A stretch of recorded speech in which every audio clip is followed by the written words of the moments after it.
Welcome to On the Table with Ashley.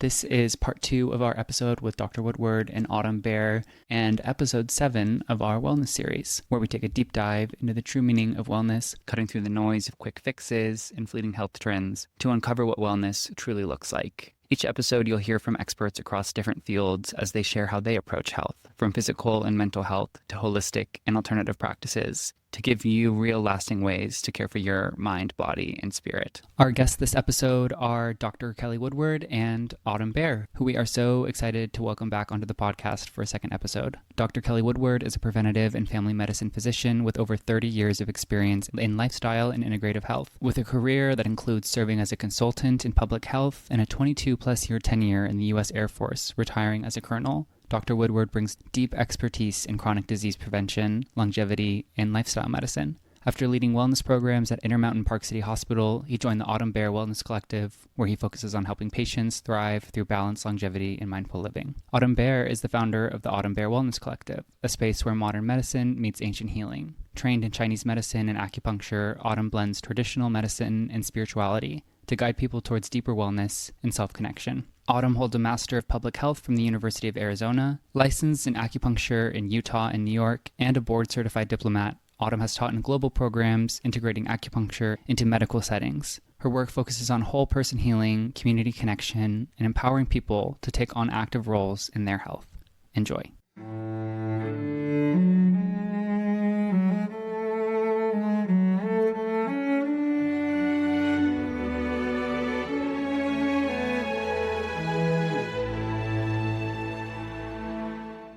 Well, let's talk about connection and community a bit more. Women tend to be, and this is a generalization, women tend to be better at this than men.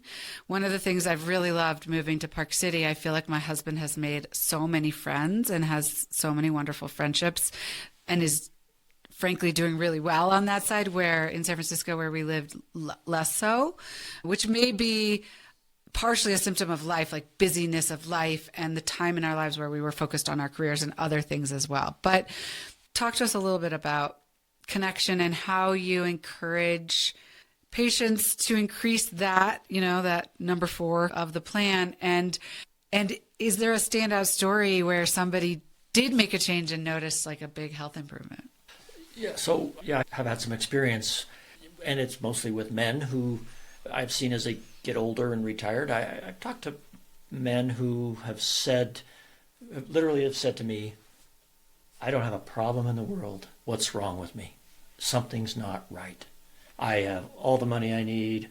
My kids are fine. I got a nice house, but I don't feel good. I don't feel right.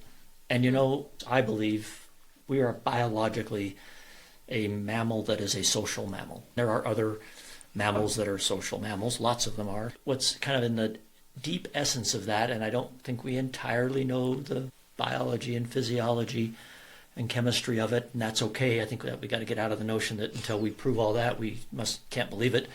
We as a social species means you have responsibility to others, and they have responsibility and that you expect of them.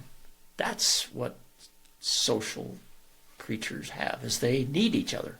You have responsibility to each other and obligations to each other and expectations to show up as a member of a community. That really is what works best. We have, unfortunately, in our modern culture, kind of engineered that out a bit, which is a very unfortunate thing, to not have other people around and basically kind of get by. But in the long game, it actually doesn't work. So with this patient who came in, what did you suggest? Do you remember the outcome? I don't remember how the conversation went. This patient I remember most strikingly is because when it sort of was one I like, holy cow, now this is the most explicit sort of description of the problem. In other words, I don't have any other problem. What's wrong with me? I said, I know ultimately what happened is and I don't remember whether it was I don't know that it was our conversation, but somewhere along the way, he recognized what many people do, that you have to show up for something. Humans expect you to show up for something, and you have to have things that you're expected to show up for. That's the way I kind of think it works. For example, if you look at there's an indigenous remote village in southwestern China that I can never remember the name of, that actually was the sort of discrete population in the planet that had the highest proportion of people living over 100 years. And people went in and studied them, and what they found was most remarkable about their social culture. They have all the other physical things. They were gardeners for a living, but everybody had a job until the day they died. And as you got older, your job might change, for sure, right? So when you're 90, you're not the person carrying the crops up the hill, but you might be the person in the house making sure the kids didn't burn it down. Mm-hmm. Yeah. And if you didn't do that, somebody else was going to have to do it, and they wouldn't be able to bring the crops up the field, right? So these people they were expected to show up. So it's less, what I'm hearing is it's less about a sense of community. It's more about a sense of belonging and having a role. I also, when I was listening to Kelly talk about this, one of the things that struck me, is I was thinking about dogs. And why do you think that man's best friend is the dog? It's because the companionship and the feelings that come being with and around something or someone that you love and who love you back. I do think that we can't mitigate also the experience of how we feel. The connectedness, like what does it feel like, if, for example, you come into my office and I'm like, Ashley, I was thinking about you this weekend and I brought you this book that I really love. It feels really nice to have that experience. Yeah. And if you think about what that looks like in a community of people, the connection that you're having, the experience of being part of something that is bigger than you, it is also about the joys and love and the other emotional experiences that we have as part of that. And I think that's what makes pack animals, so to speak, truly connected, because it's not just about it is about taking care of each other, and it's about being taken care of, right? And I think those two pieces go hand in hand. We can't expect to get everything without giving, but the giving part of being part of community and connected with people is often what feels the best. And that's, like if you think about, like, I know my parents, I've got two small kids, and they will often, we're separated, they're in a different state, but there are so many moments in time when they are thinking about my kids and thinking about the things that bring them joy and the connectivity, and watching that connectivity together and learning from people, right? We learn from each other, right? Mm-hmm. There's things that we get from someone who says, right, even just this conversation, we're learning about things from each other. You're like, that's really neat, right? You can't really look at someone, if you put one person in a room, you can't really gauge their personality. You can't really gauge much about them. You don't really understand them until you put them in a group of people to see all the different facets of that person. And, medicine is similar. You can't really understand, like with needles, when I use a needle, you can't do a treatment with one needle because it's about the connectivity and the communication of those needles that come together. And so I think when you look at a larger whole, connectivity has so many rings, right, that kind of go circulate around. And when it comes to our health, the connectivity that we experience with one another most certainly comes from the give and the take, the experience, the feelings, the being part of something greater than us, regardless of religious affiliation. So maybe, Kelly, when you were talking about this culture in China, and so what I heard was everybody has a role until they die, but it's not just the fact of having a role. It's that in having a role, you are opening yourself to all of the experiences that come with the role. So the interactions of caring for and being cared for. Absolutely. Right. No, I think that's exactly right. And it changes over lifetime, and how that might play out can be highly variable due to physical ability or whatever. But it's just fundamentally that we have to embrace that none of us can go it alone. In fact, and you shouldn't want to go it alone. That's probably been proven to not be a very successful strategy. Yes. So we were just talking about, is there a specific patient interaction you can think of? I'm wondering if either of you can share a patient interaction that you can recall, or a study that you read or a colleague shared with you that dramatically impacted the way that you practice. I think that's such a good question. Well, the one I remember most goes way back in my career, and it was subtle. Excuse me, I had a patient when I was very early out of residency practicing family medicine, and she was then about the age I am now, so she seemed quite old to me. And I know I seemed quite young to her because she reminded me that I wasn't old enough to be a doctor. But this woman, her name was Jean, and I was seeing her fairly regularly because she had a lot of problem with asthma. And the problem was that not only did Jean have asthma, but she smoked. She was a smoker. And, that's a bad combination. And I was her family doctor for 5 or 6 years. And over that journey, I was feeling like, gosh, she has to quit smoking. If she would just quit smoking, we would talk about it. And she would listen. Then she'd come back with her next severe asthma attack, and we'd talk about it and treat her and talk about it. One day, Jean comes into my office and she says, "Hey, I wanted to let you know I quit smoking." I said, "What? Great. How did you do that? That's fabulous. What finally worked?" She said, "Oh, you did." I said, "I did?" She said, "Yeah. You just stuck with me. You gently reminded me, and I finally figured it out and did it." And that was all it was. And again, kind of subtle, but it struck me as, wow, just the relationship, the ability as humans to help each other in even subtle ways. I reflect on it because I know medically, technically, people get pretty animated about that and just say, "I can't help you if you don't quit smoking." But I learned along the way that's never my approach. I'm here to help people, but they got their challenges, their barriers, their issues, and I'm not going to help them by just telling them I can't help them anymore. I'm not sure how that helps them very often. Yeah. But so it's kind of the stick-to-itness, the caring. I think it really impressed upon me that, man, caring kind of works. Which is also interesting because I spoke with a friend who's a physician, and she is also very naturally empathetic. But I feel like a lot of training for physicians is you have to kind of create a barrier between you and your patient, especially if they have cancer, if they have a very difficult diagnosis. You have to protect yourself from the pain and suffering of your patients in some way as well, which may lead you to be less empathetic and caring. And we certainly know through experience some physicians don't have a great bedside manner. That should really be studied in a controlled way to understand if health outcomes are different if your physician doesn't have the bedside manner and the ability to care and connect with you in that way.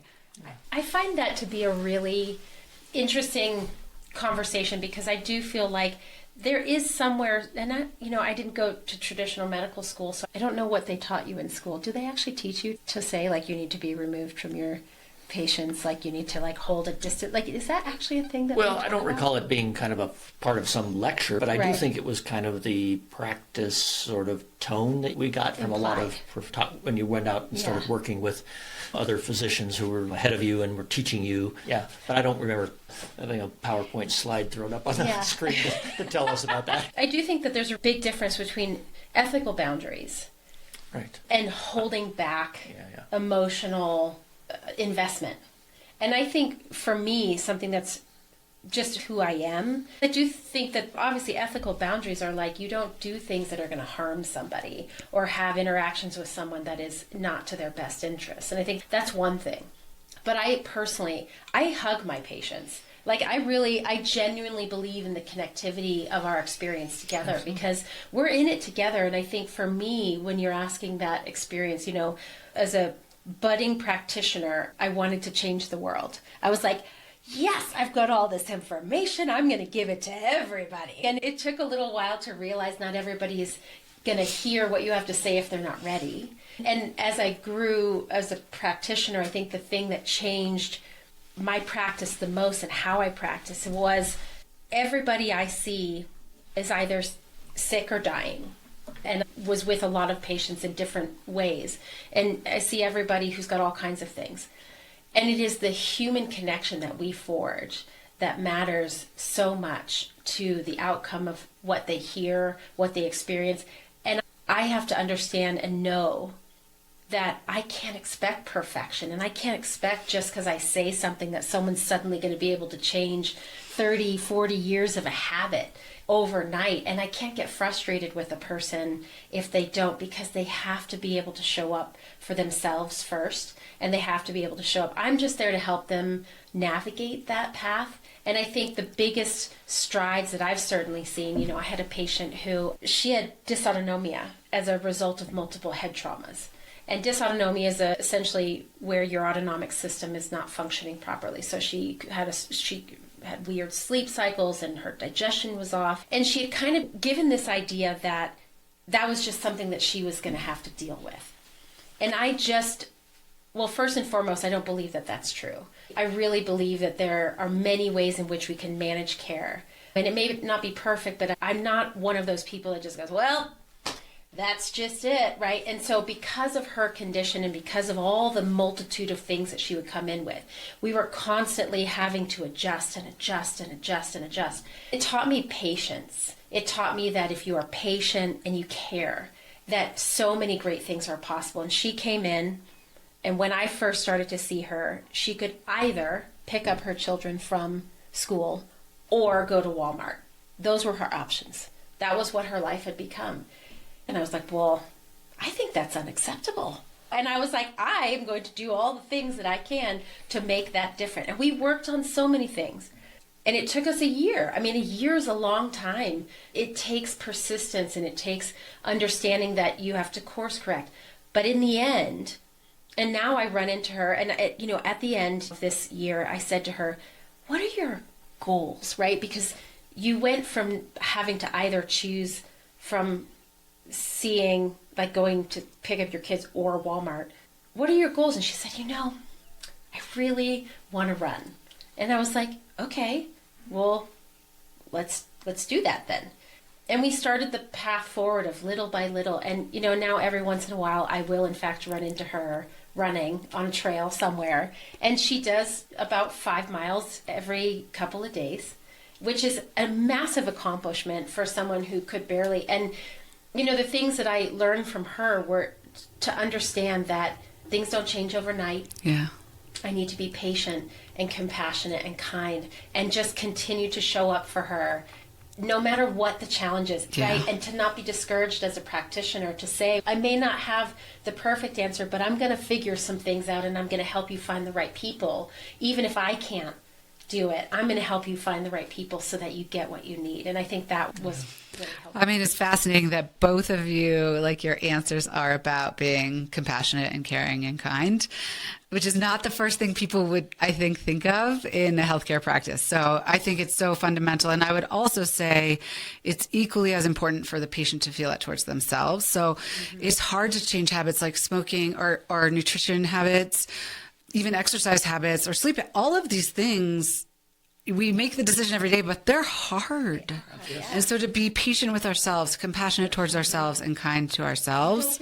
Don't give up. It might take 5 years. And it won't be perfect, and there'll be setbacks. Give yourself the grace to just, you're working on habits. Just keep moving forward. You pick it up the next day. Yeah, exactly. And I think that one little dimension of whether physicians display caring and empathy, there's a huge emphasis now, given how much technical knowledge and technical resources we have to look into and to treat and manipulate human health.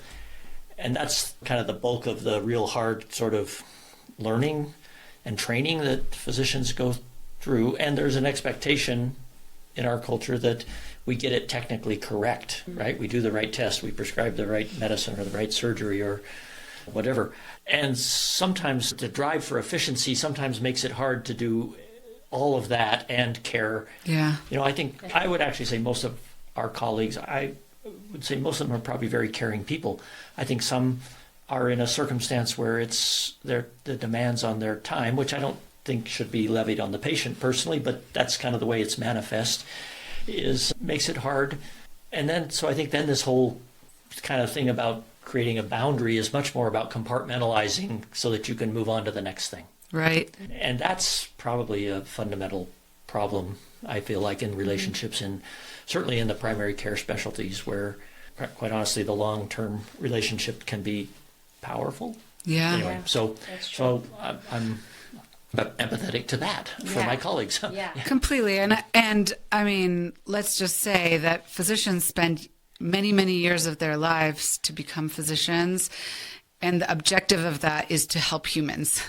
I mean, for every single physician, I think both the healthcare system or the predominant healthcare system works against this ability to spend time with the patient because you have to see so many patients a day. And that has to do with our healthcare system and insurance and all of these things that, again, we're not going to get into today that are problematic. But I also do think, you know, physicians are humans too. And some are more empathetic than others. And that is just like the reality of it. Yes, no doubt. And, you know, so it's partially just that. Exactly. And then I think it's also partially that over time, physicians in traditional Western medicine have become more specialists. So I only work on this part of the shoulder or the knee or the heart or what have you. And so you're so zoned in on like, I'm going to fix this part of you that you might forget that it's a person. It's attached to somebody. That it's attached to a person. Yeah. Exactly. And there are positives to that too. Oh, absolutely. Absolutely. So Kelly, what do you think it takes to become a great doctor?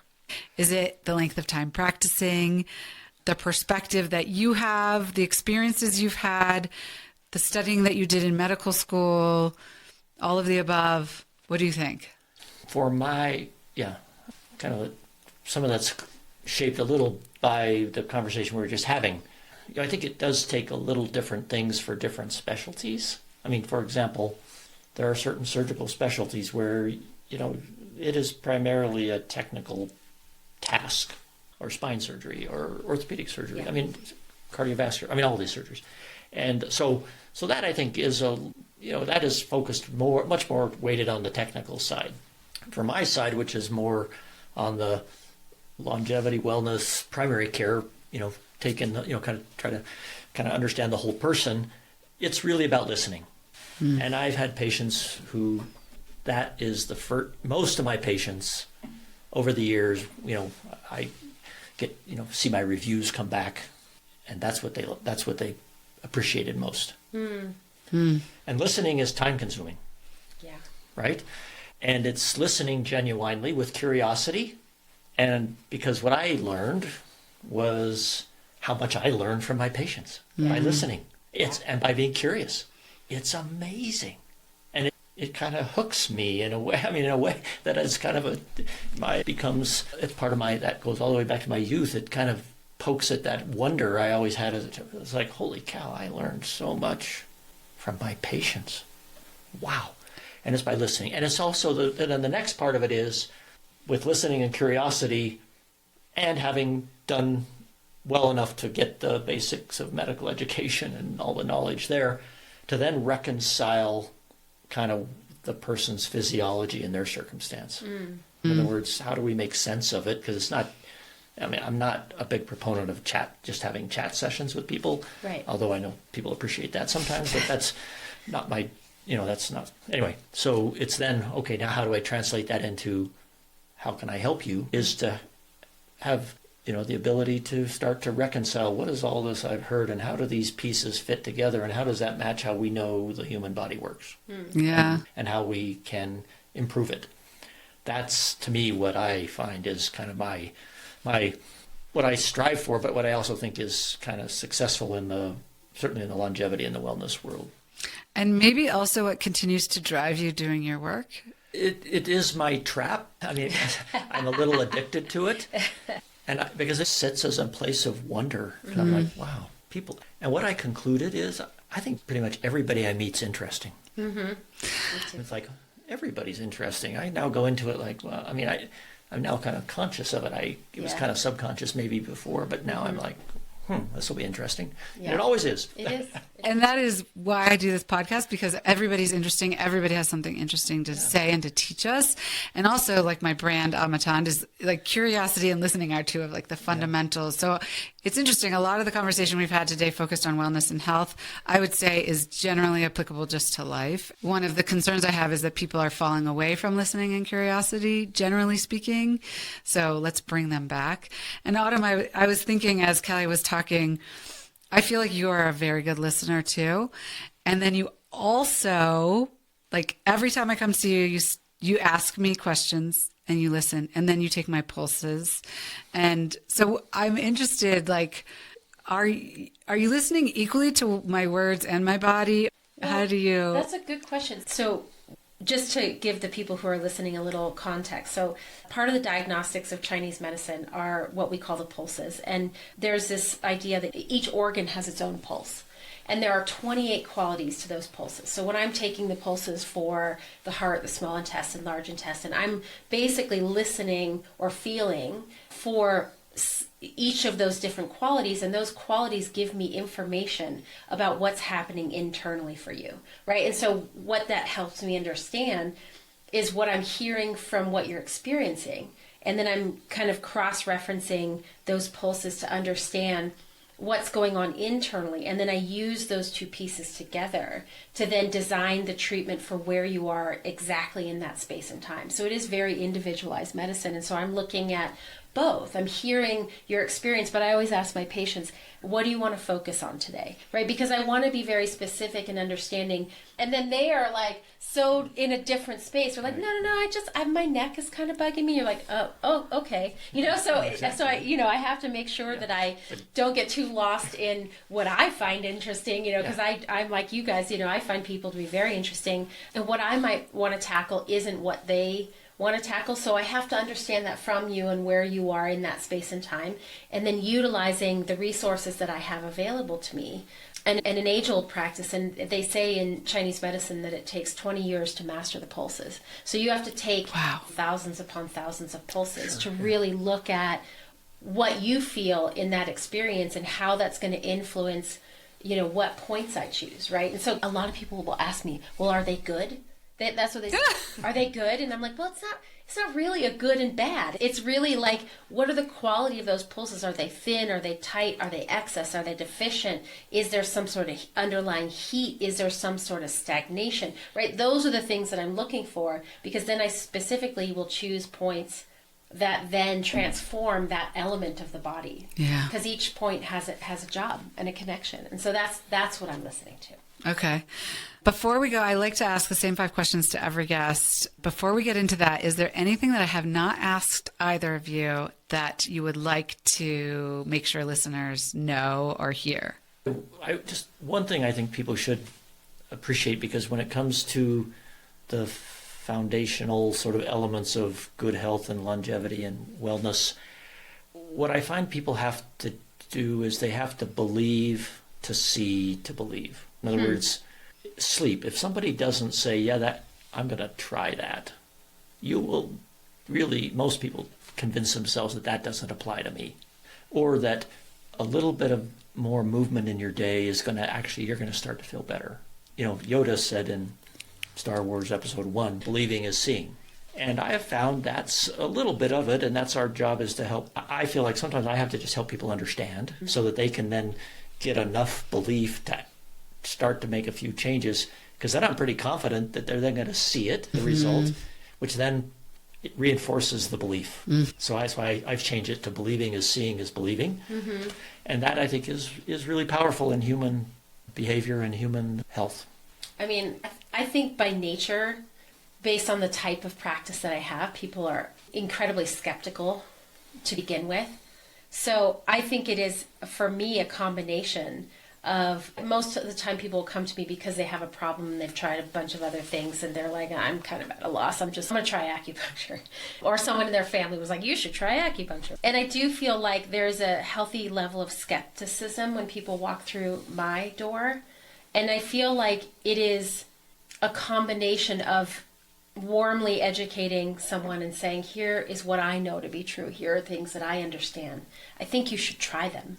I usually try to convince them, like, what's the worst that's going to happen? You try it for 3 weeks or a month. I mean, you've lost nothing, right? So a lot of times it is convincing people to give it a try. And then there's this relationship that I feel like I have to build with my patients, so that there's some element of trust that comes in, because I do feel like people are taking a big leap of faith with me, because it is, there's a lot of people that would consider it a pseudoscience, or I can't even tell you how many people come into my office that believe it is either like some voodoo magic or just magic in general. They're like, it couldn't be based on anything real, right? And I feel like having a little faith, whether it be in me or faith in the idea that there are great things out there that are possible, I think there's always a really nice space of having a little belief first before there is proof, because sometimes you got to take a little step off that edge to make change. And so sometimes you just got to give it a go. Got to jump. You got to jump. Yeah. Yeah, got to jump. Also true in life. Also generally. true in life.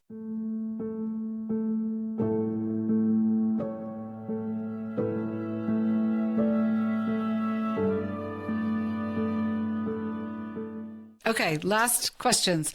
The first one, as we explore in my brand Amatand, objects can hold a lot of meaning for us. They can tie us to the past, enable to enjoy the present, or even take us into the future. And I know you've done this, Autumn, but maybe you have a different one. Can each of you share an object from your life, whether you still have it or not, that holds a lot of meaning for you, and tell us why? I have to laugh because mine is as a point of contention in my house. I have a little rock collection.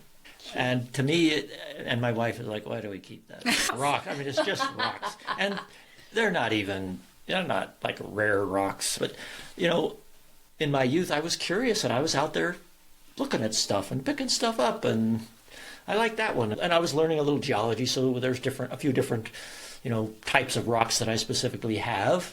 And they just are kind of a precious reminder of kind of wandering about and just appreciating life. And it's not that big a collection, so it's not even taking up that much space. But it's in an old, crumpled up bunch of paper. I just kind of fold them up and and there they are stuck in a drawer. And every now and then my wife encounters them and says, we still have these. And I say, yeah, I kind of like them. I don't know. Yeah. Anyway, it's kind of funny. I also have a collection of rocks. Oh, that I have carded. I have literally carded like this huge, heavy box of rocks around to every house that I have ever lived in, every office. That I have rocks on my windowsill now. I have rocks that I have collected since I was a child, and I don't know what it is about rocks in particular, but I also do love rocks. I'm not really a person of permanence. I don't really particularly collect things. I'm not a collector. I don't really collect a lot of anything. Occasionally I will hold on to some item somewhere that I'm like, oh, I really like this. I have a couple of pieces of furniture that are like, I'm emotionally connected to.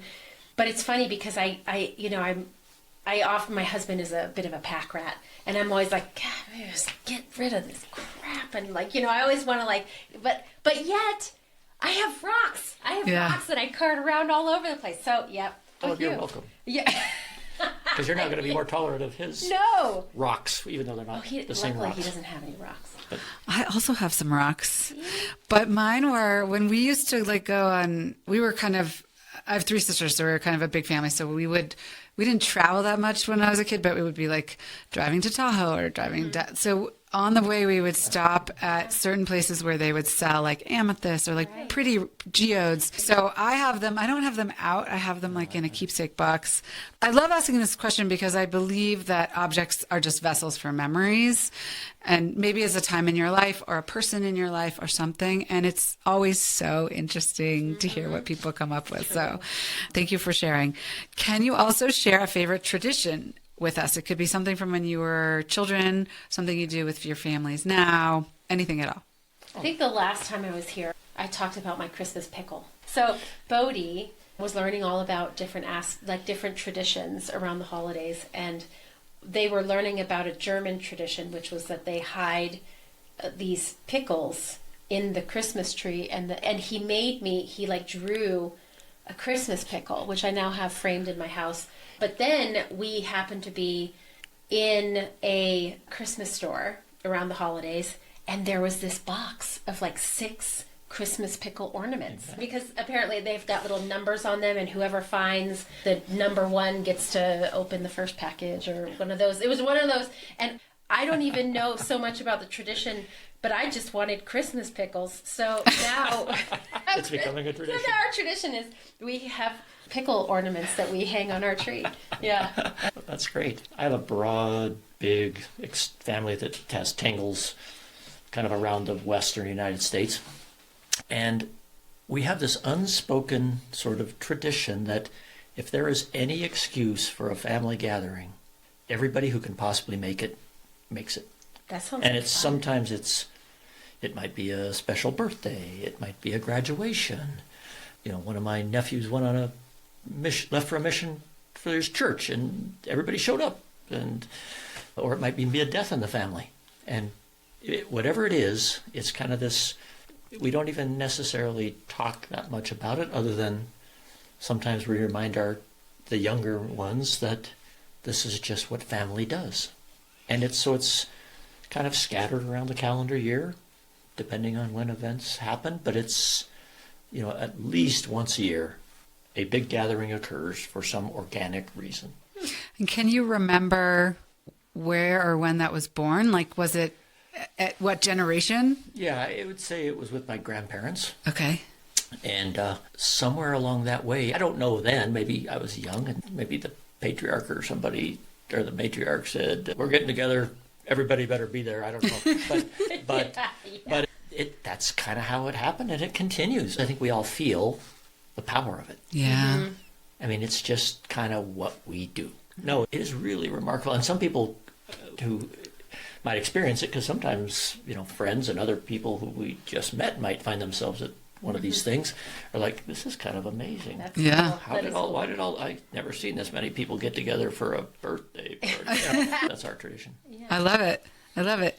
Are you in a phase in your life where you enjoy entertaining in your home? Why or why not? Why don't you start, Kelly? Yeah, yes, naturally from the gatherings, because they have to be someplace, and so we spread it around, and so everybody has to be kind of into entertaining a little. We definitely enjoy entertaining in our house.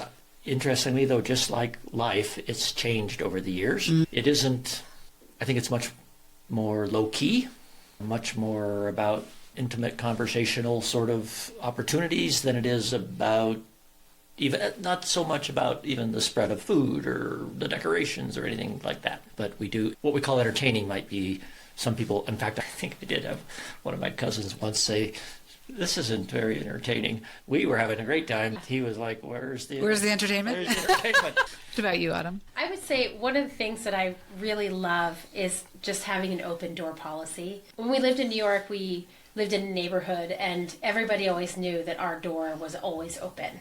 Sometimes we would come home and our kids had a nanny, and half the nannies from the neighborhood would all be at our house, and they were Latin, and they'd be playing music and dancing, and that was just our house. Everybody knows that, like, we have an absolute open door policy. We have a lot of international friends, and we always like to entertain them if they'd like to come and visit us. I think there's something so beautiful about sharing food and sharing time, but there's something I really love about everybody in their pajamas. Those are the moments when you share the best times with people, is when, I always have a puzzle on my counter, and so I, sitting around a puzzle, just, putting pieces in our pajamas, it is the times that, that I really remember the most with everyone, and there's a certain intimacy to it, and I just think that, and it still goes. I mean, it is an absolute open door policy, and, week to week we are quite busy, but there is inevitably somebody who will float to our house somewhere, somehow, and our kids aren't even teenagers yet, but I'd like to hope that their friends will feel like they're welcome at our house too. Like there's something very magical about Yeah. I can tell you that is going to serve you well. Yeah. Our daughters are older, young adults, and we have always kind of had this open door policy, and our house was the gathering sort of place. But even now, it's like, bring all your strays. We went to Colorado to see our daughter last year for Thanksgiving, rented a place, thought we were going to have, 5 of us, had 14 of us. Said, I don't know, whoever's Welcome. whoever's available, Just you're pop welcome. over. Yeah. And I have to tell you, man, that is the most rewarding thing, Yeah. is to get together a bunch of young adults and just embrace that, man, what an amazing conversations. Yeah, What that's a cool. neat thing. And of course, sometimes we've found them living in our house, which is fine, but we have to kind of keep now a little log of what rooms are available. Yeah. But yeah, no, I agree. Yeah, That it is so rich. It is. Well, I love asking this question because I feel like the whole point of my brand is to encourage people to gather and spend time together, which is really like number 4 on your plan, right? Community. And there are a myriad ways of achieving this. There's not one way, and it doesn't have to be like a beautiful spread and sit down dinner. And I think that's intimidating to a lot of people. It's really just opening like your home and your heart and allowing things to transpire, which is so beautiful. And I do also think like we have seasons in our lives, and what it looks like to bring people into our home changes over time. And that's beautiful too, you know? Each of you, can you give me 1 or 2 top resources? They could be, it does not have to be about wellness. It could be just your favorite book.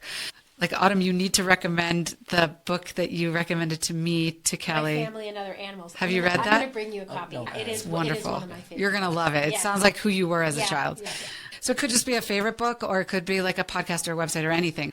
I'm an avid reader, and there are many, many books that I absolutely love, but the ones that I would say that I come back to, so My Family and Other Animals by Gerald Durrell is an absolutely magical book about a young family. The woman becomes a widow. She's got 4 children. They're all very quirky, and they live in England. They end up moving to the island of Corfu. And it's about kind of like the unfolding of each of their lives in all their quirky little ways, and all within the island of Corfu, who also has this collection of characters that live on this island. It's such a fun book. There's actually a couple of them that are, it's a series.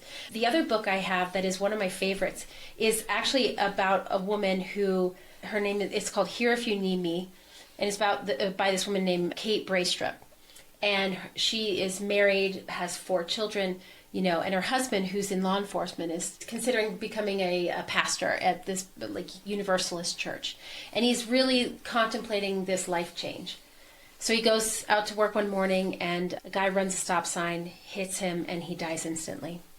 And she is left with these 4 young children. She's a writer. And she decides to fulfill his life dream. And this is a true story. This is her true story. And she becomes the pastor for the game wardens of Maine. And she goes out on all of the search and rescue and body recoveries and all these things. And she is their pastor. And she's magical. Her book, it is about death, but it's also about rebirth. It's about mourning and loss, and about finding also joy within that process. And she's a magical writer, and she makes it's hard to imagine that you can talk about grief and also make it funny, but she does a really incredible job. And it's not a very big book, but it's a very soulful and incredible book. And so we were just talking about this the other day. And I just started it last night. Yeah, it's really good. I mean, I could go on and on, but I would say top of my list, those are 2 that I recommend often to people. Great. I'm going to be a little overachiever here. First, I would say people should read the newspaper. Oh, yeah. Because, in fact, the first thing I was taught when I was in public health school was the most important public health journal is the newspaper. People should be generally kind of aware of what are the dynamics, and probably really focus more on the details locally, a little more awareness of nationally maybe, but I think people should read a newspaper or 2. Not every page of every article and everything, but just to kind of generally know what's going on. I think it's very important for health and community. I do recommend the book Sapiens by Yuval Harari. It's a bit of a dense tome, but it's about how the human species came to be what we experience today. And it follows the knowledge, or best we know, of how we became the physical, spiritual, political, geographically located people that we are today. It's really incredible. Bill Gates really liked it too. I've read it. And then this will seem maybe a bit of a stretch, but I actually recommend the periodical Science News. It's a publication by the Society for Science and the Public. It covers a broad variety of scientific advancements, but has quite a bit on health and wellness and what we're learning in a way that's easy to read. It's not dense. It's digestible. It's not for dense. experts It's necessarily. by science, by the Society for Science and the Public, meaning it's supposed to be there for the average person. And I do find it quite fascinating. It's very interesting. There's, again, another one where you don't read everything. I struggle a bit with, astrophysics. Anyway, and then my final thing is I have a recommendation for my colleagues, my medical colleagues. I think everybody should get the latest edition of their favorite textbook of physiology and have it around, because you'll find yourself occasionally opening it, reading about something, going, what have we learned about that? Yeah. And read for, so part of it is reading with, back to our kind of roots, it's reading with curiosity and to broaden your knowledge, not reading to validate what you already know. Yes. Yeah. Which is a trap. Yes. So there you go. It's amazing. Well, I'm just finishing a mini series on how to create a good book club, because I've never been able to do that, and I love to read too. And so I'm going to try to start one. But one of the things is to have 12 members. Every member chooses one book a month. So you get the diversity of the books, and then that person is responsible for leading the discourse. So it's actually like relatively formal process. Anyway, there's some really good learnings from it, but I think the diversity is really important. Right. Yeah. And that's why I like to ask this question, because I get all these different recommendations. I read all these books I would never have read. Yeah, it's true. So I love that diversity. What are you reading right now? Well, you are reading the one that I recommended, but did you have something else? Well, the other one that I'm reading, and I don't normally read 2 books at a time, but you recommended this to me. It sounded so good. So I went out and got it, is The Autobiography of a Yogi, which was recommended by your friend, who I also just interviewed for the podcast on. Yeah, Dr. Amit Anand. Oh, I'll have to check that out. Are you reading something right now? Yeah, I'm reading a book called Death After Life After Deadpool. It's actually Life After Deathpool. This is a real local thing mostly, but it's about the decline of Lake Powell, which is I've read that a lot. Yes. And the issue is that the title comes from Life After Deadpool. Deadpool is the point at which Lake Powell, unfortunately, the way they engineered it, about 200 feet from the bottom of the dam is the lowest that any effluent for the water to flow out is. Right. So it's going to get to there, and then it's just going to be this what they call a Deadpool. But the premise of the book is that we need to appreciate that a lot of things are reemerging in what has become uncovered. And I'm reading it because my daughter actually does research in that area, and she actually worked with the author, and it's really kind of fascinating. But it's a very, it's not a novel or anything. It's a local, true, understand what's happening in nearby kind of thing. Interesting. Currently, at this moment, on my nightstand is the second volume of the short stories of Sherlock Holmes. Fun. Yeah, it's So fun. good. Yeah. So good. Yeah. So well written. Yeah. There's so many good things to read. It's endless. I'm Endless. never bored. I keep a book list on my phone. It's like, it's barely catching up. Now I'm behind. I actually listen to books in the car, especially if it's nonfiction, because often by the end of a long day, nonfiction is a little harder for me at night. And then I usually do my fiction reading at night. Yeah. Okay, last question. What do you do for yourself? You guys have dedicated your lives to helping others. Do you have a practice, a focus, a habit, or daily routine that contributes to your success or your well-being? Yes, absolutely.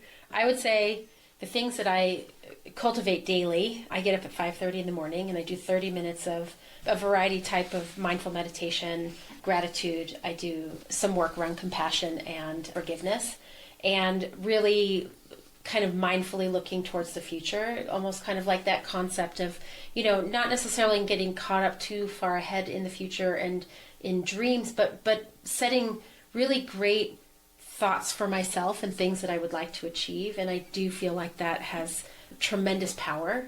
And I also work a lot on kind of thinking through the perfect day. So each day I wake up and look at how perfectly that day will go, essentially. Perfect is a funny word, but in theory, I move a lot anyway, just by nature of my work. And then I'm really thoughtful about the foods that I choose and not being too harsh. I really am an advocate of eating all the things. I like to eat all the things. So I don't really, other than, having a food sensitivity, but beyond that, I kind of go for it all. But in a healthy fashion, right? I really am thoughtful about the foods that I choose and eat and the joy that it brings me. I really love food so much. And so the joy of eating and living. Yeah, so I do about 20 to 45 minutes a day of mostly a little work on balance and flexibility and strength. And it varies kind of on where I am and how the day's going. But always know that if I just get started and get in even if I have to kind of end on the shorter side, I work mostly on balance and calming, which also kind of creates a calming sort of sense. And lately, I've recently taken up Qigong and Tai Chi, which I find Cool.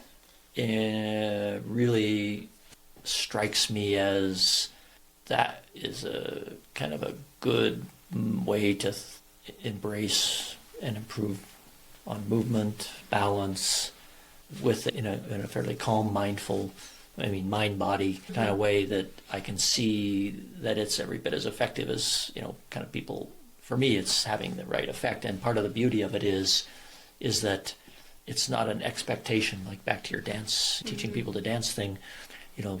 True, I guess, teachers of that will always remind everybody that it doesn't matter where you are in your ability to do this. It's the doing. It's not the medal. Nobody's getting a medal for this, and that's a cool feeling. Do you know that Qigong and Tai Chi were designed specifically to activate all the channel systems? Great. And each movement has a particular affinity for a different channel that is activated. Well, and that's what it's funny because as I'm doing it, and again, I haven't really studied it that much. I'm just kind of doing it and going it for that.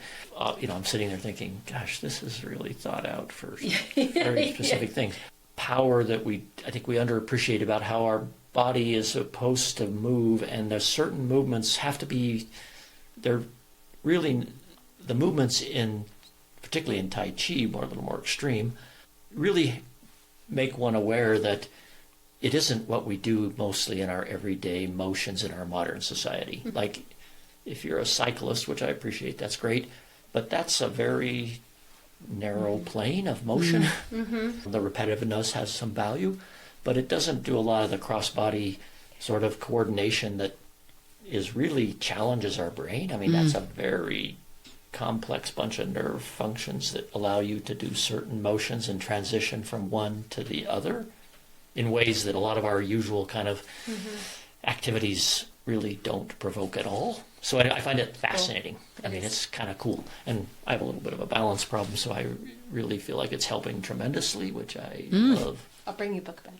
Okay. Yeah, I have a good one. You can add it to your list. Yeah, well, my brother teaches Tai Chi also, so that's amazing. I credit him he kind of got me into it, and he would be the person that I think 10 years ago most people would go, yeah, he'll never do that. Yeah. He was a hard charging kind of business guy, didn't have time for that sort of stuff. That's now right. he's like teaching it down. Yeah.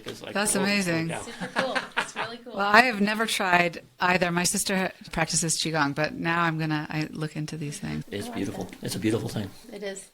Well, it has been a beautiful thing speaking with both of you today. Thank you so much for sharing your expertise, your insights, your time. It's really been wonderful. Thank you so much. Thank you. My pleasure. Yeah, thanks for having us. Thanks for listening to an episode of On the Table with Ashley. Subscribing to, rating, and reviewing our show helps us to continue to make quality episodes. So please subscribe, rate, and review wherever you listen to podcasts. On the Table with Ashley is presented by Amatond, an elevated, everyday, luxury home and tableware brand with products designed to cultivate connection. You can learn more about Amatond at amatendre.com or on Instagram at Amatond. By subscribing to our newsletter on the Amatond website, you'll receive updates on new episodes as well as promotions relating to Amatond and Amatond's products. Send us an email at reachoutanytime@amatond.com if you have ideas for guests or series ideas you'd like to pass along.